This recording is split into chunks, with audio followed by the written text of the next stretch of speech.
Assalamualaikum semuanya. Apa kabar? Semoga kalian semuanya sehat selalu Ini saya ada pindang tuna secukupnya.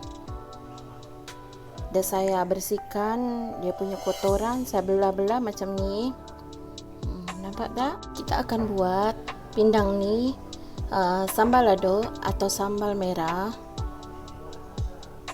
Ini bahan-bahan yang akan kita pakai ni. Ada 3 biji kemiri, ada 6 ataupun 5 ataupun 7 biji cabai rawit ataupun di sini cili padi. Ini ada setengah batang serai, ada 8 biji bawang merah, ada 3 biji bawang putih. Ini ada halia ataupun jahe setengah ruas atau 1 ruas pun boleh. Ini pun sama, ada lengkuas 1 ruas atau setengah ruas jari. Dan ini saya ada bawang merah yang udah saya iris-iris macam ni untuk agak kasar bila ada rasa Dan ini ada tomato 1 buah, udah saya iris potong-potong dadu atau potong segi 4 kotak-kotak kecil-kecil kayak gini. Dan ini saya ada 3 helai atau 3 lembar daun salam, 3 lembar daun limau ataupun 2 lembar daun limau. Ini saya pakai yang 1 kecil 1 besar, jadi saya pakai 2 aja. Dan ini ada santan kara secukupnya aja. Ini saya ada cili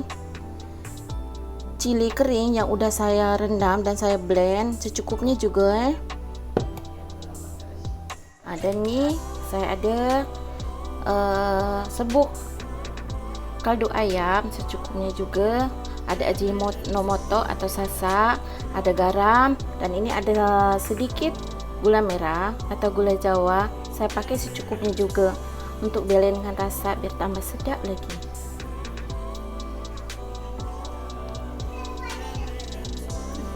Jom kita masak. Nih nak saya blender dulu Oke, kita panaskan minyak secukupnya. Kita akan goreng terlebih dahulu pindang tongkol nih atau pindang tuna nih. Kita goreng dulu sekejap.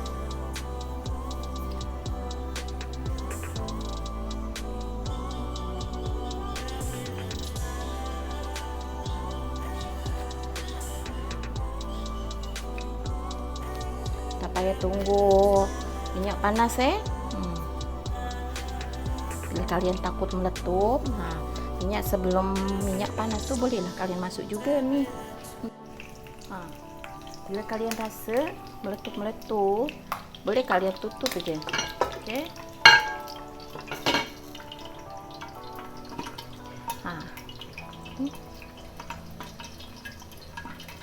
Kita akan goreng sampai masak, oke? Nampak tak? Dah macam ni tadi. Minyak yang bekas kita goreng pindang tuna tu atau pindang tongkol tu, saya tak tukar tau, pakai minyak itu juga. Saya masuk rempah semua yang dah saya blend, terus cili kering yang saya dah blend juga, saya masuk semua. Ni macam ni. Dah cantik Saya masuk daun salam, daun limau, tomato atau tomat. Kita masak sekejap lagi sampai dia punya tomat ni agak layu. Kita akan tes rasa. Bila ada yang kurang macam garam atau gula, kalian boleh taruh sikit lagi.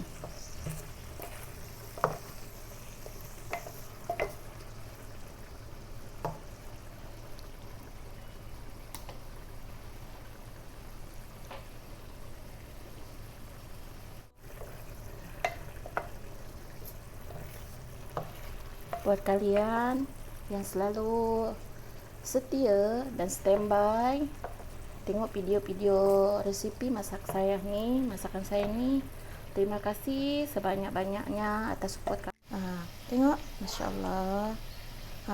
Bumbu balado kita atau sambal tuna kita ni dah macam ni, dah cantik sangat. Tengok, dia punya minyak dah keluar. Nah, itulah kita tinggal taruh pinang tuna yang dah kita goreng tu. Kita kacau sekejap aja, lalu kita akan angkat.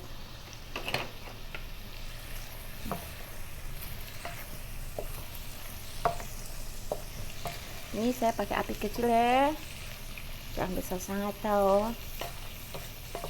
nanti hangus pula kita punya sambal kalau besar-besar.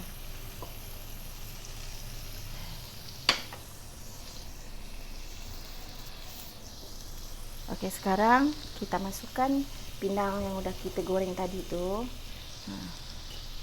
Kita akan kacau.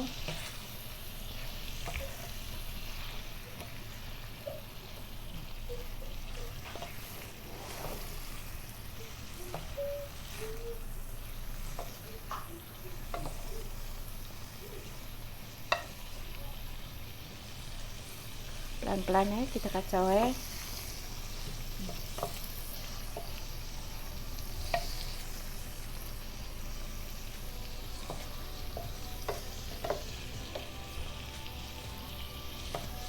Inilah dia.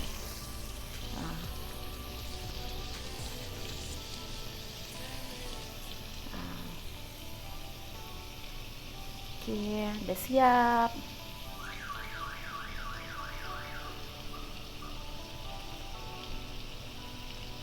Semoga kalian sehat selalu. Terima kasih buat semuanya. Assalamualaikum.